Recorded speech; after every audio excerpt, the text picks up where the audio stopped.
अस्सलाम वालेकुम जी स्टूडेंट्स, कैसे हैं आप सब। मैं उम्मीद करती हूँ ठीक ठाक होंगे। मैं भी अल्हम्दुलिल्लाह ठीक ठाक हूँ। आपको और आपकी फैमिली को मेरी तरफ से बहुत बहुत ईद मुबारक। स्टूडेंट, आज हम करने वाले हैं chapter number 16 disorder of menstruation LHG part 1 obs and obs nursing का चैप्टर नंबर 16 और डिसऑर्डर ऑफ मेंस्ट्रुएशन। ये चैप्टर बहुत बहुत इंपॉर्टेंट है क्योंकि मेंस्ट्रुएशन के टॉपिक से कुछ ना कुछ लॉन्ग या शॉर्ट पूछा जाता है।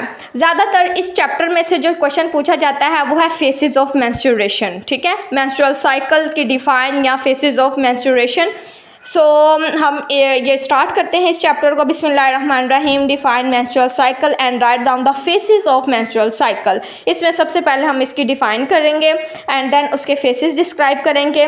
बच्चे अक्सर जो है वो पूछ रहे होते हैं पेपर के करीब आके, ज़्यादा उनको जो है ना क्यूरियोसिटी हो जाती है कि मैडम इंपॉर्टेंट क्वेश्चंस मार्क करवा दीजिए। तो जैसे जैसे मैं आपको करवा रही हूँ मार्क करते जाएँ, क्योंकि मेरे पास भी जो है एकदम से इतना टाइम नहीं होता कि आपको 22 चैप्टर्स के क्वेश्चंस मार्क करवाए जाएं। तो इस चैप्टर का चैप्टर 16 का इंपॉर्टेंट क्वेश्चन है मेंस्ट्रुअल साइकिल। ठीक है, तो इसको हम स्टार्ट करते हैं।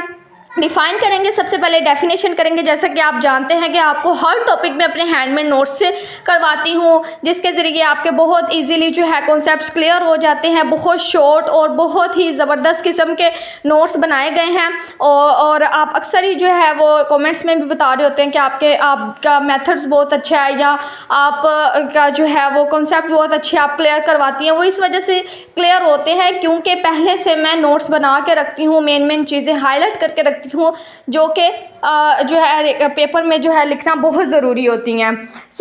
मेंस्ट्रुएशन की सबसे पहले डिफाइन करेंगे मेंस्ट्रुअल साइकिल की। The series of changes which take place regularly in female in every 26 to 30 days throughout the childbearing period of about 36 year of age। इस डेफिनेशन को जब तक हम ट्रांसलेट नहीं करेंगे, समझेंगे नहीं, तो ये हमें भूल जाएगी, हमें पेपर तक याद नहीं रहेगी। इसलिए कॉन्सेप्ट गेट करने के लिए इसके ट्रांसलेट करना ज़रूरी है। सीरीज़ ऑफ चेंजेस का मतलब है कि एक ऐसी तब्दीली जिसकी जो सीरीज़ के साथ हो रही है रेगुलरली, बाकायदगी के साथ, और एक औरत में फीमेल में ये मेंस्ट्रुएशन का जो है वो अमल होता है और हर 26 से 30 दिन बाद रेगुलरली, ठीक है, हर महीने 26 से 30 दिन बाद मेंसेस का ये अमल होना मेंस्ट्रुअल साइकिल कहलाता है। Through out the child bearing period of about 36 या 40 ईयर ऑफ एज। जब तक औरत बच्चा पैदा करने के काबिल है तब तक इस अमल का जारी रहना मेंस्ट्रुअल साइकिल कहलाता है।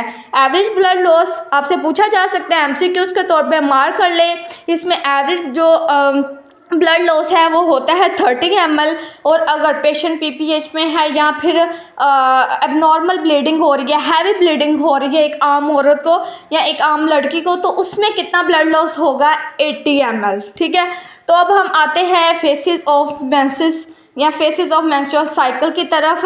इसमें के जो है वो 4 मेन फेसेस हैं, जिसमें सबसे पहले है menstrual face, follicular face, ovulatory face and luteal face.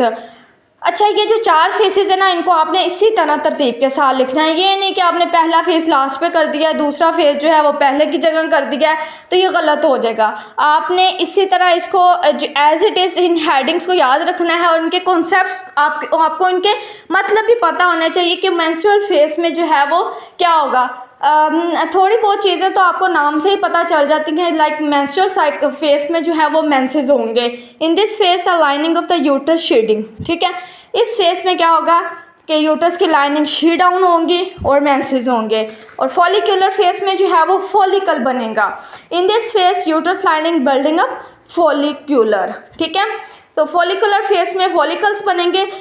ये जो फेसेस है ना, इनकी आप अगर एक एक चीज़ याद रख लेते हैं ना, तो वही आपके लिए इनफ है। पेपर में अगर वो आप कर देंगे ना, आपको लिखने का बस तरीका आना चाहिए। अगर आप वो डिस्क्राइब कर देते हैं तो आपके मार्क्स कभी भी कटिंग नहीं होंगे। देन है हमारा तीसरा face, ovulatory face. In this face uterus lining thick and releasing egg. अच्छा, ये एग जो है ना वो ओवुलेटरी फेस में रिलीज होगा, और अगर ये एग स्पर्म के साथ मिलता है तो प्रेगनेंसी होगी, और अगर इसको स्पर्म नहीं मिलता तो क्या होगा? मेंसेस का अमल शुरू हो जाएगा। इसको हम ओवुलेटरी फेस भी बोलते हैं। ठीक है, ओवुलेशन फेस या ओवुलेटरी फेस, इसमें क्या होगा? एग रिलीज होगा, यूट्रस की लाइन थिक होगी, मजबूत हो जाएगी, ताकि जो है वो प्रेगनेंसी सस्टेन करने के काबिल हो सके।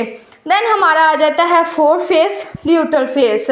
इन दिस फेस, इसमें जो है ना स्टूडेंट्स, ये इसको हम प्री ग्रेविड फेस भी बोलते हैं, यानी ग्रेविड यूट्रस होने से पहले का फेस प्री ग्रेविड फेस भी बोलते हैं। इस फेस में एंडोमेट्रियम जो है वो प्रिपेयर होती है प्रेगनेंसी के लिए। एंडोमेट्रियम थिक हो जाएगी, प्रिपेयर हो जाएगी, और उसमें जो है इम्प्लांटेशन की वाली जो है ना एनर्जी आ जाएगी कि इसमें अब जो है वो प्रेगनेंसी ने इम्प्लांट करना है और थ्रू आउट जो है इसको लेके चलना है, तो इसको हम ल्यूटल फेस बोलते हैं। इसके साथ हम छोटी सी जो है वो डायग्राम बना देंगे, तो हमारा ये सवाल मुकम्मल कंप्लीट हो गया। नेक्स्ट इंशाल्लाह हम करेंगे नेक्स्ट क्वेश्चन। तो मिलते हैं नेक्स्ट वीडियो में, तब तक के लिए अल्लाह हाफिज़। अपना ख्याल रखें और मुझे भी दुआओं में याद रखें। अक्सर क्लास स्टूडेंट्स जो है वो पेपर्स के करीब आके बहुत ज़्यादा परेशान हो जाते हैं, तो उनके लिए एक ही एडवाइस है, बार बार वो बुक्स लेते हैं, पास पेपर्स लेते हैं, मॉडल पेपर्स लेते हैं, MCQs बुक लेते हैं, तो आपको यही सजेस्ट करूँगी कि आप नोट्स के थ्रू प्रिपरेशन करें। नोट्स में आपके पास पेपर, आपका सारा मटेरियल आपकी A to Z तरतीब के साथ प्रिपरेशन हो जाएगी और हर टॉपिक आपका क्लियर होगा, जिसमें आपके MCQ, शॉर्ट लॉन्ग क्वेश्चन सब कुछ जो है वो अच्छे से तैयार हो जाएगा। ओके जी, अल्लाह हाफिज़, thank you, best of luck.